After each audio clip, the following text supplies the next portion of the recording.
మరి దీక్ష మరి మహిళా రిజర్వేషన్ కోసం పార్లమెంట్ లో 30% ఒకరోజు దీక్ష కూడా గురించి తెలంగాణ నుంచి కూడా మరి దాదాపు కీలక మంత్రులైనటువంటి చాలా మంది కూడా అక్కడ వెళ్ళడం జరిగింది. దీక్ష కూడా చేయడం జరిగింది. దీక్షకు ముందు రోజే 9వ తారీఖు రోజే మరి ఈడీ ఇచ్చినటువంటి సమానం హాజరు కావాలని ఈడీకి ముందర ఉన్నటువంటి కవిత గారు మరి ఉటాబెట్టిన ఢిల్లీకి రావటము మరి అంటే చాలా మంది కూడా విశ్లేషకులు చెప్పిన విషయం ఏంటంటే మరి ఈ యొక్క అంశం ఈడీ అంశంలో ముందుగానే ఢిల్లీకి బయలుదేరారా లేకపోతే దీక్ష ఏర్పాట్లు చూస్తానికి ముందుకెళ్లారా అని చెప్పడం కూడా జరిగింది. అయిన తర్వాత 11వ తారీఖు నాడు ఖచ్చితంగా కూడా ఈడీ ముందు ఉండాలనే ఉద్దేశంతో ఇస్తే ఈ రోజు ఇప్పటి వరకు జరుగుతున్నటువంటి ఈ యొక్క కార్యక్రమంలో కవిత మరి ఏదైతే బీఆర్ఎస్ పార్టీ ఎమ్మెల్సీ భారత జాగృతి మరి కవిత గారు ఈరోజు ఈడీ ముందర హాజరు కావడం, వాళ్ళు మరి మొదటి నుంచి కూడా మరి ఎందుకు ఫోన్లు పలగొట్టవలసిన అవసరం ఏర్పడినటువంటి ప్రశ్నలు మరి సంధించడం చూసినట్టయితే మనకు ఈడీ ఘాటుగానే స్పందిస్తున్నట్టు తెలుస్తుంది. మరి అన్ని సమాధానాలు రాబట్టుకునే విషయంలో ఇప్పటికే చాలా మంది కూడా అరెస్ట్ చేయడం కూడా జరిగింది. మరి ముఖ్యంగా బండి సంజయ్ గారు అనుచిత వ్యాఖ్యలు చేశారు తన పైన అని చెప్పేసి వస్తున్నటువంటి ఆరోపణల పైన బీఆర్ఎస్ శ్రేణుల్లో ఎలాంటి పరిణామాలు చోటు చేసుకుంటున్నాయండి? బండి సంజయ్ గారు ఆరోపణలు చేశారు అనే దానిపైన బండి సంజయ్ గారు గతంలో నుంచి కూడా మాట్లాడుతూనే ఉన్నారు. లిక్కర్ స్కామ్ చేసినటువంటి కవిత అని, అలాగనే కేటీఆర్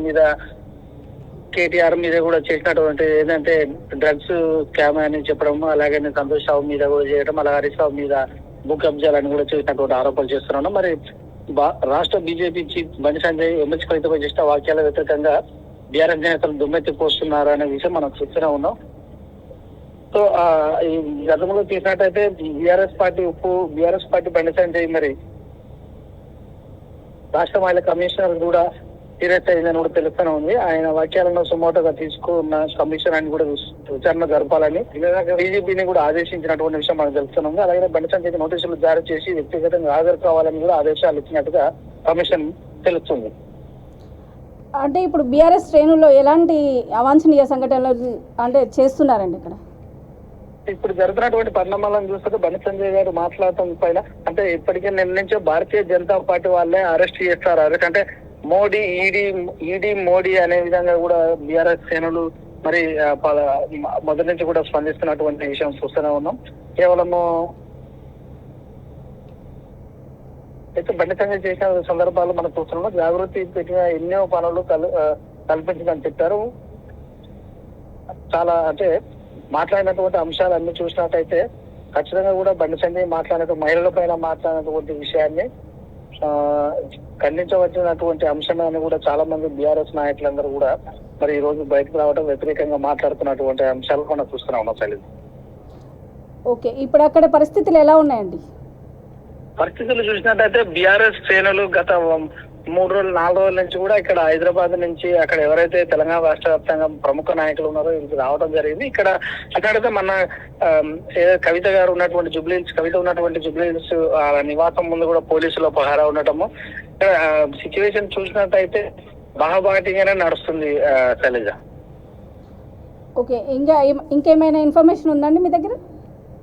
ఇన్ఫర్మేషన్ అంటూ ఇప్పటి వరకు మనం చూసినట్టయితే మొదటి నుంచి కూడా ఉదయం నుంచి కూడా జరుగుతున్న సంఘటనలను ఈడీ ఏం ప్రశ్నిస్తుంది, ఈడీకి ఏం సమాధానం చెప్తుంది, అయితే హైప్ అనేది కూడా ఢిల్లీకి తరలి వచ్చినటువంటి నుంచి స్టార్ట్ చేస్తే నిన్న సమావేశాలు స్టార్ట్ చేస్తే కవిత ఇంట్లోని విషయాలు చూస్తే ఈడీకి వెళ్ళినటువంటి విషయాలన్నీ చూస్తే మొత్తం మీద చూస్తే మరి అరెస్ట్ చేయాలా, అరెస్ట్ చేసే పరిణామాలు ఎలా ఉంటాయి, అరెస్ట్ చేయకపోతే పరిస్థితి ఎలా ఉంటుందని అటు కాంగ్రెస్ వాళ్ళు కూడా ఎందుకు కవితను అరెస్ట్ చేస్తలేరు అన్నట్టు కూడా వాళ్ళు ఒక పక్క స్పందించడము, బీజేపీలో నాయకులు కూడా కొంతమంది ఖచ్చితంగా కవితను అరెస్ట్ చేస్తారని వీళ్ళు ఒక పక్క మాట్లాడటము, ఈడీ కూడా మరి సాధారణమైన ఈడీ కూడా కావాల్సినటువంటి ఆధారాలు ఏవైతే మొన్నటి చెప్పినటువంటి బినామీ అన్నటువంటి బినామీ అని ఆయన చెప్పినటువంటి ఆధారాల ప్రకారము అరెస్ట్ చేయాలా వద్దా మరి ఎంతవరకు వాస్తవాలు అనేటువంటి అంశాలను పూర్తి పరిగణలోకి తీసుకొని ముందుకెళ్లే విధంగా ఉంది. బీఆర్ఎస్ శ్రేణులు మాత్రం ఖచ్చితంగా ఉన్నటువంటి అభిమానులు అంటే భారత రాష్ట్ర సమితి పూర్వము టీఆర్ఎస్ పార్టీ ఉద్యమ పార్టీ తెలంగాణ రాష్ట్రంలో ప్రభుత్వంలో ఉంది కనుక ప్రభుత్వంలో ఉన్నటువంటి ఖచ్చితంగా కూడా కేసీఆర్ కి అనుసంధానంగా ఉన్న వాళ్ళు, కేసీఆర్ దగ్గర ఉన్న వాళ్ళు ఖచ్చితంగా కూడా పరిణామాలు అంటే దాన్ని అబ్జర్వ్ చేస్తున్నారు. ఎప్పటికప్పుడు కవితకు చూసినట్టయితే నిన్న శ్రీనివాస్ గౌడ్ అందరూ కూడా అనుచరులు, ముఖ్య అనుచరులు అందరూ కూడా మేము కవిత వెంటే ఉంటామని హైదరాబాద్ లో కూడా చాలా చోట్ల కూడా ఆమె డాక్టర్ ఆఫ్ కేసీఆర్, ఆమె అసలు తల వంచదు అన్నట్టు మీద కటౌట్ కూడా చూస్తూనే ఉన్నాం. మొత్తం మీద రాష్ట్ర వ్యాప్తంగా కూడా ఈ యొక్క అంశాన్ని సీరియస్ గా తీసుకునే, ప్రజల్లో సీరియస్ గా తీసుకునే విధంగా, ప్రజల్లోకి తీసుకెళ్లే విధంగా భారత రాష్ట్ర సమితి ముందుకు తీసుకున్న అంశాన్ని మన పరిగణలోకి తీసుకుంటే ఖచ్చితంగా కూడా ఏదో కవిత కనుక ఏదైనా ఒకవేళ చేయాల్సిన అంశాలను సీరియస్ గా తీసుకుంటే రాష్ట్ర వ్యాప్తంగా ఎలాంటి ధర్నాలు, రాష్ట్రాలు చేయాలనే అంశాలు కూడా మీనమేషంగా ముందుకెళ్తున్నట్టు కూడా తెలుస్తుంది శైలజ. అంటే లిక్కర్ అనేది ఆమె పర్సనల్ ఎజెండా అయినప్పుడు పార్టీ పరంగా ఎందుకు ఆందోళనలు వస్తున్నాయి అని చెప్పేసి బీజేపీ శ్రేణులు అంటున్నారు కదా, సో దానిపైన బీఆర్ఎస్ లో ఎలా ఉంది? అంటే లిక్కర్ స్కామ్ అనేది గతంలో చూసినట్టయితే పర్సనల్ గా ఒక ఎజెండా, ఒక వ్యక్తిగా లేకపోయినటువంటి ఆమె ఒక వ్యక్తిగా కాకుండా ఒక భారత జాగృతి, గతంలో కూడా తెలంగాణ జాగృతి పెట్టిందంటే ఆమె ఒక సంస్థ, ఒక ముఖ్యమైనటువంటి సంస్థ ఒకటి ట్రస్ట్ లాంటి రూపంలో స్థాపించి ముందుకెళ్తే ఆమె కూడా అభిమానులు ఉంటారు. వాళ్ళు అలా కాకుండా వాళ్ళ ఫాదర్ కావచ్చు, అలా కాకుండా వాళ్ళ ప్రభుత్వం అంటే టీఆర్ఎస్ ప్రభుత్వము అంటే కేసీఆర్ ప్రభుత్వం తెలంగాణ ఉద్యమ నాయకుడు కనుక వాళ్ళ అనుచరులు ఉంటారు, ముఖ్యమైన అనుచరులు. ఈరోజు తెలంగాణలో వారంటే తెలియని వాళ్ళు లేరు. సో మొత్తం మీద చూసినట్టయితే ఆ విధంగా చూసినట్టు ఆ ఒక అభిమానులు కావచ్చు, పార్టీ అభిమానులు కావచ్చు, వాళ్ళు వ్యక్తిగతంగా సహాయపడే వాళ్ళు కావచ్చు, మొత్తం మీద వాళ్ళంతా స్పందించే అవకాశం ఉంటే ఒక వ్యక్తిగతంగా కాకుండా వాళ్ళకి కుటుంబంలో ఉన్నటువంటి అందరూ కూడా సాధారణంగా ఒక వ్యక్తిని, ఒక మామూలు వ్యక్తిని అరెస్ట్ చేస్తే వాళ్ళ కుటుంబం మొత్తం కూడా ఆ రకంగా ఏ విధంగా ఇబ్బందులు పడతారో అలాగనే అభిమానులందరూ కూడా ఆ విధంగా స్పందించే అవకాశం ఉంటుంది శైలజ. ఓకే, అంటే తెలంగాణ రాష్ట్రంలో ఎవరైనా తప్పు చేస్తే వెంటనే శిక్షించే అధికారం ఉంది. అలాగే తీసుకున్నట్లయితే కనుక ఈటెల రాజేందర్ విషయమే తీసుకుందాము, ఆయనను వెంటనే సస్పెండ్ చేశారు. మరి బీఆర్ఎస్ లో ఇంకా ఎమ్మెల్సీగా ఎలా కొనసాగుతుంది అనేటటువంటి ధోరణి కూడా జరుగుతున్నటువంటి ఆరోపణలే కానీ ఇప్పటి వరకు ఆరోపణలు జరుగుతున్న విషయమే కానీ ఆరోపణలు మరి నిజమైన విషయంలో కేసీఆర్ ఎలాంటి చర్యలు తీసుకుంటారో తెలియనటువంటి విషయం శైలజ. సో ఈటెల రాజేంద్ర మీద కావచ్చు, తాటికొండ రాజయ్య కావచ్చు, తాటికొండ రాజయ్య మీద వచ్చినటువంటి విషయాలను పరిగణలోకి తీసుకొని ఆయన బర్తరఫ్ చేశారు మినిస్టర్ నుంచి. ఈటెల రాజేంద్ర మీద జరుగుతున్నటువంటి అంశానికి కవిత మీద వస్తున్నటువంటి విషయాలకు ఇక్కడ ఈడీ ఇచ్చిన సమానులు అంటే ఆరోపణలు మాత్రమే. ఇంకా వాళ్ళు ఇప్పటి వరకు కూడా వాళ్ళ శిక్ష, ఒకవేళ వాళ్ళ మీద శిక్ష పడినట్టయితే అప్పుడు ఆ తర్వాత ఎలా స్పందిస్తారనే అంశంపై మనం చూడవచ్చు శైలజ. ఓకే, ఎంక్వైరీ నడుస్తుంది కదా, సో దాన్ని బట్టి అక్కడ ఎలాంటి పరిణామాలు ఉన్నాయండి? అంటే అరెస్ట్ చేసే ధోరణి ఏమైనా కనిపిస్తుంది? అరెస్ట్ అదే చెప్పాం కదా శైలజ, ఇంతమందికి మనం చెప్పినట్టు విధంగా ఇప్పటి వరకు ఆమె నుంచి సమాధానం అంటే మొదటిసారి గత పోయిన నెల వాళ్ళ ఇంటి దగ్గరకు వచ్చి ఈడీ వాళ్ళు ఒక రోజు మొత్తం ఎంక్వైరీ చేసిన విధంగా మనం చూసినాను. ఇక మొదటిసారి ఢిల్లీలో ఉన్నటువంటి ఇండియా ఆఫీస్ కి వెళ్ళి మరి అక్కడ క్వశ్చనరీ వాళ్ళు ఇచ్చినటువంటి క్వశ్చనరీ వాళ్ళు సమాధానాలను బట్టి వాళ్ళ దగ్గర ఉన్నటువంటి విలువైన సమాచారాన్ని బట్టి ఆ రెండు ఈక్వేషన్ వేసుకొని కరెక్ట్ చెప్తున్నదా లేదా అనే అంశాలను బట్టి మరొకసారి అందించిన తర్వాత తగ్గుపరి చర్య తీసుకుంటానికి ఈడీ ఆఫీసర్స్ కావచ్చు, ఈడీ చర్యలు తీసుకునే అవకాశం ఉంది శైలజ. ఓకే, అంటే కేసీఆర్ కూతురుగా కాబట్టి ఆమెని కాపాడడానికి వాళ్ళ కుటుంబం అంతా కూడా సపోర్ట్ చేస్తుంది, సో అందుకే రెచ్చగొడుతున్నారు బీఆర్ఎస్లో అని చెప్పేసి ఒక టాక్ వస్తుంది. సో అది ఎంతవరకు నిజమంటారు? సాధారణంగా ప్రతిపక్షాలు గతంలో మనం చూసుకున్నట్టయితే ఇక్కడ దాన కుంభకోణంలో చూసినట్టయితే బీహార్ లల్లు ప్రసాద్ యాదవ్ కావచ్చు, అంటే ప్రతిపక్షం ఒక పార్టీ నాయకులు ఉంటారు, వాళ్ళ అభిమానులు ఉంటారు కనుక ప్రతిపక్ష భారతీయ జనతా పార్టీ మోడీ కావచ్చు, భారతీయ జనతా పార్టీ ప్రభుత్వంలో ఉన్నందు వల్ల, కేంద్ర ప్రభుత్వంలో ఉన్నందు వల్ల, ఇక రాష్ట్ర ప్రభుత్వంలో ఉండడం వల్ల ప్రతి అంశాన్ని ప్రతిపక్షాలు కక్షాపూరితంగా తీసుకొని ప్రజల్లో కానీ అసెంబ్లీలో కానీ వ్యక్తిగతంగా ఏదో మీటింగ్లు పెట్టినా కానీ మమ్మల్ని వంచిస్తారు, మమ్మల్ని భయపెట్టిస్తారు అన్న అంశం గతంలో గెలిచి కూడా ఎప్పటి నుంచో మనం చూస్తూనే ఉన్నాం.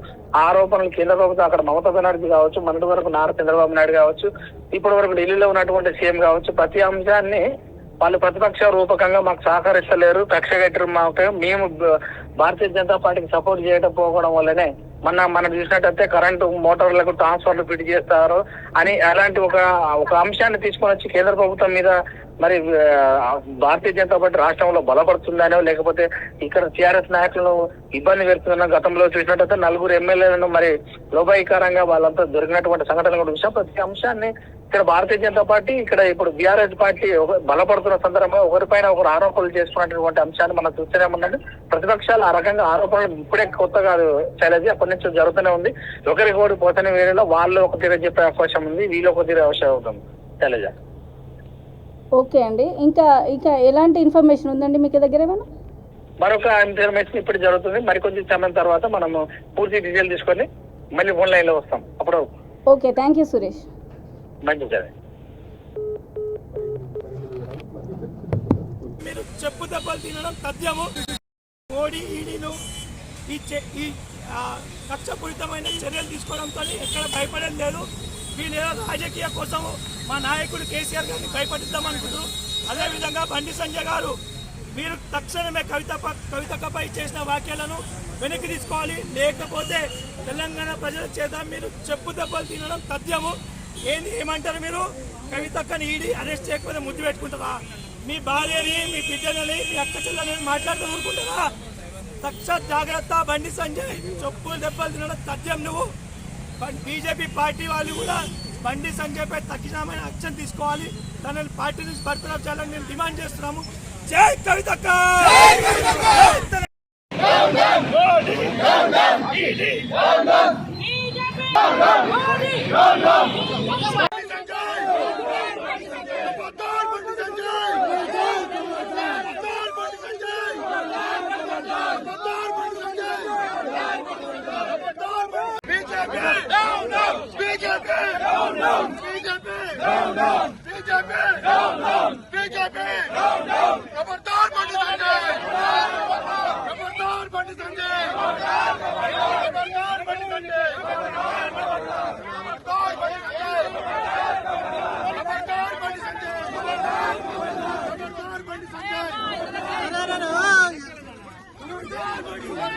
సంజయ్